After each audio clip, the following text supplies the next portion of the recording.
Okay, guys. So today in class, you are going to spend the 2 periods collecting data for your second 9 weeks formal lab report. It's all about periodic table and a trend that exists in one of the families of the periodic table.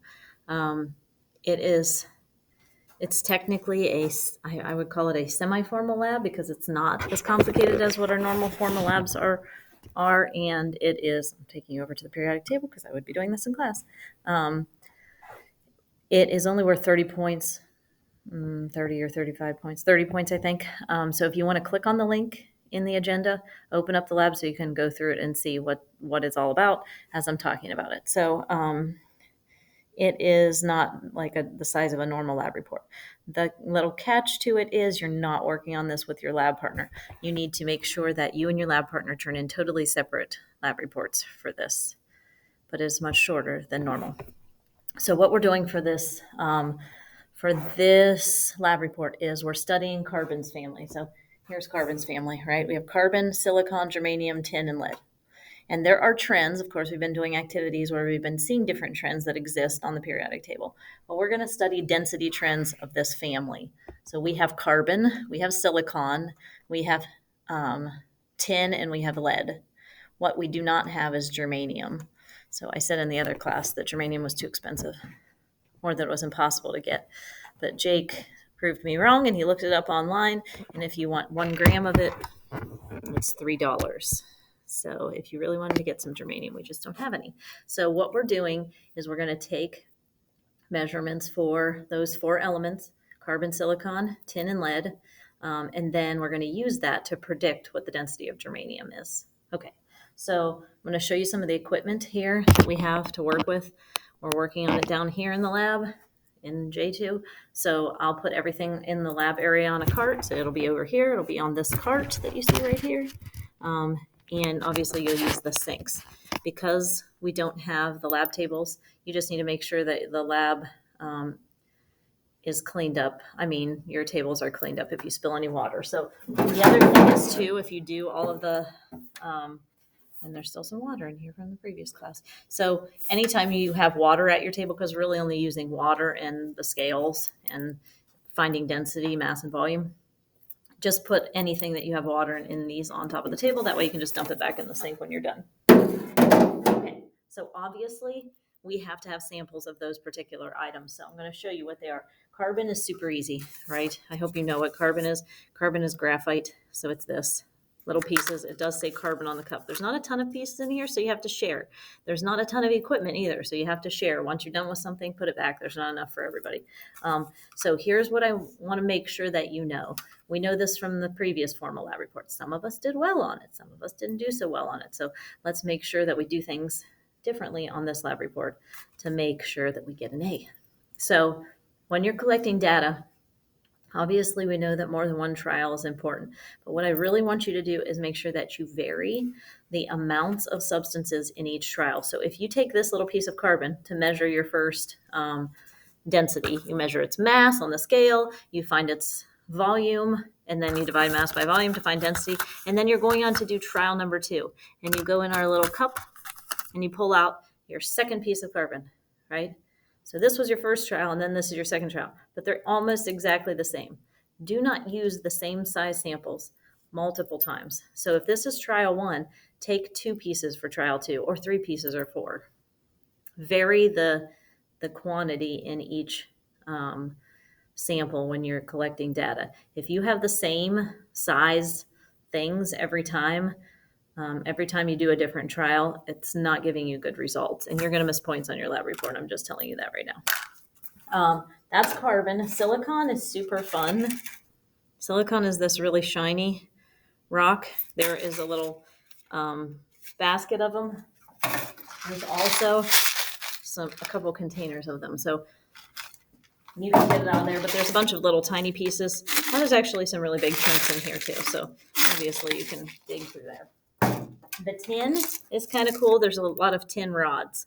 So there's multiple tin rods. Again, if you do 1 rod as trial 1, do not just choose another rod that's the exact same size. Make sure that you're doing multiple things. There's also tin, little, I don't even know what you call it. It's like pieces of aluminum foil all crushed up. but it's not aluminum foil.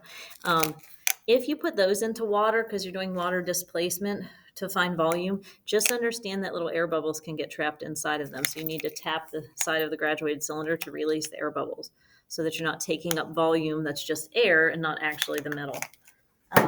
So carbon, silicon, tin, and then lead. We only have 2 samples of lead. They're these lead cubes. You'll know because they're super heavy. Lead is really heavy. So when you're doing this is the only one where like it's a little tricky to do different samples, because one block is about the same size as the other block. But I would do trial 1, trial 2, and then together trial 3. What you need to do also, obviously mass is easy. Just take it to the scale and mass them. What you need to vary in your lab is different methods of finding volume. So we know that we can measure length, width, and height to find volume. So you can do that for some of your objects. We know that water displacement in a graduated cylinder is another way that we can find volume. And then I also have these things which I want you to use. Have you ever used these before? I won't know if you answer yes or no, so say whatever you want. Hopefully you use these in freshman science. I feel like it was kind of familiar with the other class. If you use these, you need to make sure you put them in a little tub. So what you do with these is you fill them totally up to water until it starts to pour out this little hole. Once it starts pouring that out that little hole and then it's done dripping, then you take whatever substance that you want to find the volume of and you very carefully put it in here, and make sure you're not sticking your fingers in too, because that's going to displace water that's not actually the object. So drop your object in there while you have something like this cup sitting underneath the thing. Then you take the water and pour it into a graduated cylinder and find its volume there. So it is required in this lab to have at least 3 methods of finding volume. Mass, obviously 1 method, but finding volume, 3 methods. You also need to have no less than 3 trials for each substance. Obviously, with the lead, you can only have 3 trials, but with the other ones, you could have more than that. So what you're doing is you're collecting data in class today for the 2 periods on all of these different substances. The one substance we don't have is germanium. That's the one we're trying to find. So if you look at the lab report, I'm going to kind of look over this way and find out some things on the lab report. It has, like I said, you're working to collect data with your lab partner, but you're not writing the lab report with your lab partner. And I had a lot of questions in the other class about this. Like, we have the same data, so can we have the same data table? We have the same procedure. We did the same procedure. Can we have the same procedure? That's not having separate lab reports. Nobody talks the same. Nobody speaks the same. Nobody creates data tables the same. If I asked you and your lab partner totally separately to create a data table, I guarantee every 2 lab partners would have a data table that looks different than each other. So no, things should not be the same. Your numeric values obviously are going to be the same, but not not any part of your lab report. And if you look at the bottom of the thing, it says you will not get a chance to make up if you get a 0 for having any part of it that's the same. I'm not going to give you a second chance. This is the one thing we're sticking with. It tells you all of the parts you need. Title, I do want your lab partner's name in parentheses underneath yours so I know who you worked with. List of materials, calculations. One thing I want to point out, and this is a little advanced, you're not going to really think about this too much until you get into the second period and after you're done at the end of collecting data. But you are figuring out the density of 4 substances, and you're trying to figure out the 5th substance. We don't create bar graphs. And if you look at the rubric for this, there's one section that has data, calculations. These are all obvious things. And then there's a section that has graphs.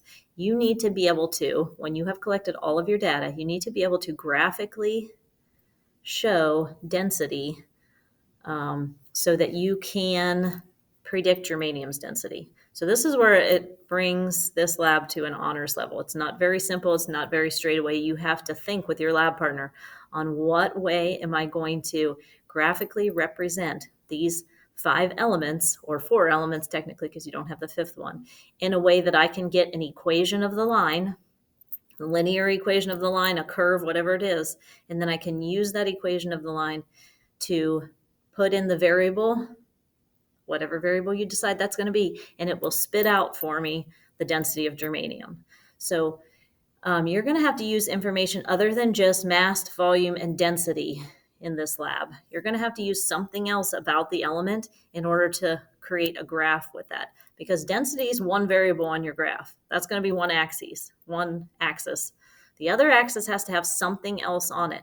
We don't create bar graphs. We only create line graphs with equations of the line that are useful to us in determining what we actually need. So the conclusion of this, please read the conclusion.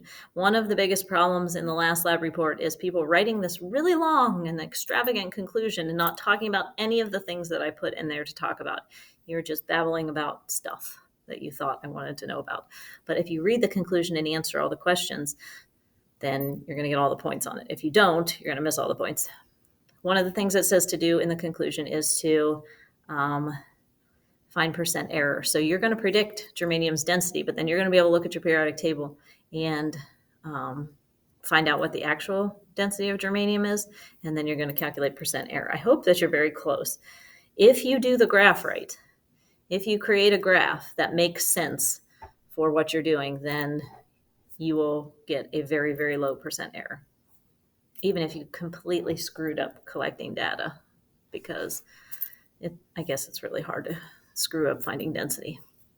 Okay, so today, both periods you're spending collecting this data. Like I said, everything's over in the lab area. So get it as you need it. You can brainstorm with your lab partner first about what you think you want to do, or you can just go ahead and start collecting. Please make sure that you clean up and wipe up the tables if you got any water on them before you leave. Okay. Bye.